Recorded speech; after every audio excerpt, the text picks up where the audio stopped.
Good है evening. Ma'am. हाय। नमस्ते। आज हम पढ़ेंगे कि रा के साथ बातचीत कैसे होती थी, कार्ला, डॉन और जिम की। रा की संपर्क शैली केवल प्रश्न उत्तर वाली थी। उन्होंने महसूस किया कि ये प्रारूप ये सुनिश्चित करने के लिए सबसे अच्छा था कि समूह में प्रत्येक व्यक्ति की स्वतंत्र इच्छा का हनन ना हो। रा ने अपने संपर्क को संकीर्ण बैंड के रूप में वर्णित किया, जिसका अर्थ कुछ चीजें थी। एक, कि उनके संपर्क को बनाए रखने के लिए काफी ध्यान और अनुशासन की आवश्यकता थी। दो, जानकारी की गुणवत्ता सचेत चैनलिंग के माध्यम से उपलब्ध होने की तुलना में कहीं अधिक सटीकता और गहराई की थी। और तीन, कि वे मुख्य रूप से दर्शन और कालातीत आध्यात्मिक सिद्धांतों पर ध्यान केंद्रित करना चाहते थे, जिसका अर्थ था क्षणिक जानकारी से बचना, जिसका कोई स्थायी मूल्य नहीं था। रा ने संवाद करने के लिए डॉन, कार्ला और जिम को चुना, क्योंकि निश्चित रूप से डॉन और कार्ला वर्षों से चैनलिंग की प्रक्रिया का अभ्यास और सुधार कर रहे थे। लेकिन अधिक मौलिक रूप से उन्होंने इन तीन साधकों को चुना, क्योंकि एक समूह के रूप में उन्होंने महत्वपूर्ण, निरंतर, लगभग सहज सामंजस्य का आनंद लिया। समान महत्व कार्ला की इच्छा की पूर्ण शुद्धता और एक अनंत निर्माता की सेवा के लिए पूर्ण समर्पण था, विशेष रूप से संचार के माध्यम से और विशेष रूप से चैनलिंग के माध्यम से। इन कारकों ने राह संपर्क को स्थिर तरीके से समर्थन दिया, जो अंततः एक के कानून की खोज के लिए 106 सत्रों का उत्पादन करेगा।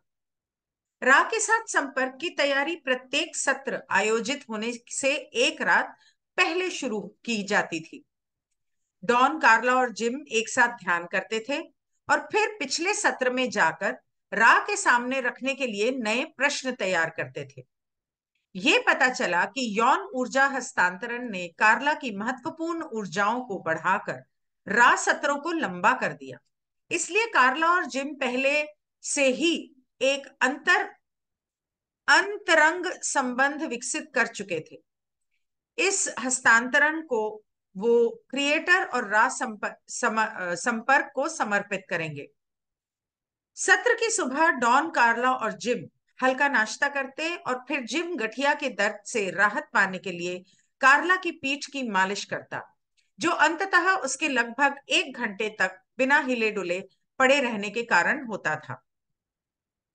नाश्ते और सत्र के बीच वे लिविंग रूम में एक साथ ध्यान करते थे, और इस ध्यान के दौरान डॉन को अक्सर रा से पूछने के लिए एक या दो प्रश्न मिलते थे। फिर वे रा कमरे में चले जाते थे और कार्ला के को कमरे के बीच में बिस्तर पर बिठा देते थे। सफल रिकॉर्डिंग सुनिश्चित करने के लिए जिम 3 टेप रिकॉर्डर स्थापित करता था। रा के निर्देशों के अनुसार, ये सुनिश्चित करने के लिए कि रा के ने सामान कहा है, बाइबल, धूप, पानी का कटोरा, मोमबत्ती, डॉन मापेगा कि वे इष्टतम स्थान पर हैं। इन वस्तुओं को रा द्वारा कार्ला के लिए उनके व्यक्तिगत महत्व के कारण चुना गया था, क्योंकि उन्होंने अपने चर्च की वेदी गिल्ड में सेवा की थी और प्रत्येक रविवार को वेदी को इन वस्तुओं से सजाया था। जब उन्होंने अपना शरीर छोड़ा, तो वे उनके लिए बहुत आरामदायक साबित हुई। रा ने समूह समूह को सुरक्षा का एक अनुष्ठान दिया, जिसे सर्कल ऑफ वन कहा जाता है, जिसमें डॉन और जिम और कार्ला के चारों ओर जिसमें डॉन और जिम कार्ला के चारों ओर घूमते और उन शब्दों को दोहराते जो दूसरों की सेवा करने की उनकी इच्छा को दर्शाते हैं। फिर डॉन अपनी कुर्सी लेता और रा के प्रश्नों की समीक्षा करता, और जिम अपनी कुर्सी लेता और ध्यान शुरू करता, जो सत्र की अवधि तक चलता।